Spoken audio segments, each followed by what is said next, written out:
বাচ্চারা যখন খাবার দাবার খায় না তখন তাদেরকে মোবাইল দিতে হয়। হ্যাঁ, মানে এটা হচ্ছে মোটামুটি একটা আসক্তির পর্যায়ে চলে গিয়েছে। এবং আমরা দেখছি যে 30 সেকেন্ডে একটা আমরা টিকটক দেখে ফেলছি বা একটা রিলস দেখছি।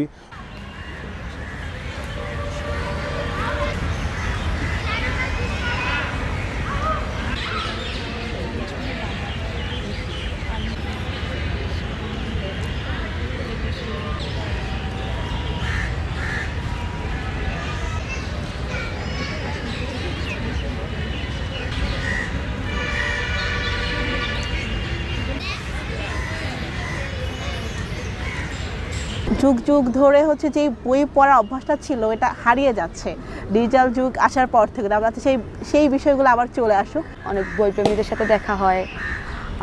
আমি নিজে বই পড়ার পাশাপাশি তাদের কাছ থেকে অনেক রকম বইয়ের গল্প শুনতে পারি। আমরা বাসায় বসে বই পড়তে পারি, কিন্তু এই ধরনের বই পড়াতে যেটা হবে আমাদের দেখা দেখি মানুষের বই পড়ার আগ্রহ বাড়বে।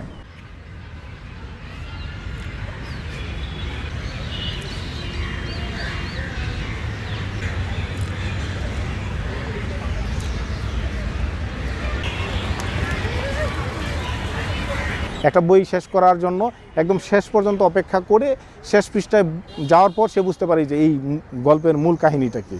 তো সেই জায়গা থেকে একটা ধৈর্যশীল পাঠক আমরা পাচ্ছি, এবং ধৈর্যশীল পাঠকের সাথে সাথে আমরা ধৈর্যশীল একটা জাতি পাচ্ছি।